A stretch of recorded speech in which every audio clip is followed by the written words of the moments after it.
हिंदू धर्मशास्त्रों में माँ सरस्वती देवी की महिमा अनंत है। बसंत पंचमी के दिन माँ सरस्वती देवी की विधि विधान पूर्वक पूजा अर्चना की जाती है। बुद्धि, ज्ञान, विज्ञान, विद्या की अधिष्ठात्री देवी भगवती सरस्वती की विशेष आराधना का पर्व बसंत पंचमी है। माघ शुक्ल पक्ष की पंचमी तिथि बसंत पंचमी के रूप में मनाई जाती है। इसे श्री पंचमी भी कहते हैं। बसंत पंचमी के दिन भगवान श्री गणेश जी, श्री विष्णु जी एवं माँ सरस्वती भगवती जी की विधि विधान पूर्वक पूजा अर्चना करके मनोरथ की पूर्ति करते हैं। विद्यार्थी एवं विद्वान वर्ग माँ सरस्वती जी की पूजा अर्चना हर्षोल्लास व उमंग के साथ मनाते हैं। पूजा की विधि: व्रतकर्ता को प्रातःकाल ब्रह्म मुहूर्त में समस्त दैनिक कृत्यों से निवृत्त हो स्वच्छ वस्त्र सफ़ेद या पीले रंग का धारण करके अपने इष्ट देवी देवताओं की पूजा अर्चना के पश्चात माँ सरस्वती के व्रत का संकल्प लेना चाहिए। बसंत पंचमी का दिन विद्वानों व विद्यार्थियों के लिए बेहद खास होता है। उन्हें उस दिन व्रत उपवास रखकर माता सरस्वती जी की पूर्ण आस्था, श्रद्धा व विश्वास के साथ विधि विधान पूर्वक पूजा अर्चना करके अपने ज्ञानार्जन में वृद्धि करना चाहिए। बसंत पंचमी के दिन मांगलिक कृत्य विशेष तौर से संपन्न होते हैं।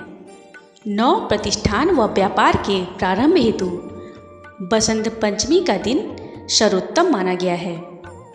घर परिवार के अतिरिक्त मंदिरों व सार्वजनिक स्थलों पर माँ सरस्वती जी की मूर्ति स्थापित करके विधि विधान पूर्वक पूजा अर्चना करने की धार्मिक परंपरा है।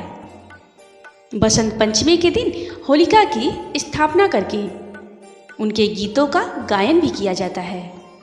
बसंत पंचमी से मौसम में परिवर्तन के साथ ही बसंत ऋतु की शुरुआत भी हो जाती है। पौराणिक मान्यता है कि भगवान श्री कृष्ण ने देवी सरस्वती से प्रसन्न होकर उन्हें वरदान दिया था। इस दिन व्रत उपवास करके माँ सरस्वती जी को विभिन्न प्रकार के पुष्पों से सुसज्जित तथा पीले रंग के वस्त्र व आभूषणों से श्रृंगार करके पूजा अर्चना करते हैं। साथ ही पीले रंग के नैवेद्य, ऋतुफल एवं मेवे सहित केसरिया पीले रंग के मीठे चावल भी अर्पित किए जाते हैं। बसंत पंचमी के दिन रति का महोत्सव भी मनाने की परंपरा है। धार्मिक ग्रंथों के अनुसार मानव रचना के समय पृथ्वी लोक मौन था। धरती पर किसी प्रकार की कोई ध्वनि नहीं थी।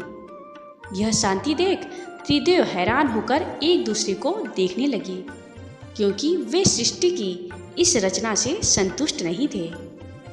उन्हें लग रहा था कि इसमें किसी चीज़ की कमी रह गई है। इसी के चलते पृथ्वी लोक पर मौन व्याप्त है। तभी ब्रह्मा जी ने शिव जी और विष्णु जी से आज्ञा लेकर अपने कमंडल से जल अंजलि में भरकर कुछ मंत्रों का उच्चारण करते हुए पृथ्वी पर छिड़क दिया। ऐसा करते ही उस जगह पर कंपन शुरू हो गया और उस स्थान से एक शक्ति का प्रादुर्भाव हुआ। वहाँ एक शक्ति रूपी माता की एक हाथ में बीड़ा, दूसरा हाथ तथास्तु मुद्रा में था। इतना ही नहीं, उनके अन्य दोनों हाथों में पुस्तक और माला थी। माता को देख त्रिदेवों ने देवी को प्रणाम किया और उनसे बीड़ा बजाने की प्रार्थना की। त्रिदेवों की प्रार्थना के बाद माँ ने वीणा बजानी शुरू कर दी, जिससे तीनों लोकों में वीणा का मधुर नाद होने लगा। इससे पृथ्वी लोक के सभी जीव जंतु और जन भाव विभोर हो गए। ऐसा होने से लोकों में चंचलता आई। उस समय त्रिदेव ने माँ को शारदे, सरस्वती, संगीत की देवी के नाम से सुशोभित किया। माँ सरस्वती के ये नाम त्रिदेवों द्वारा दिए गए हैं। उन्हें माँ शारदे, माँ वीणापाणी, वीणावादिनी, माँ बागेश्वरी, माँ भगवती और माँ भाग्य देवी आदि के नाम से भी जाना जाता है। जय सरस्वती माता, जय सरस्वती माता।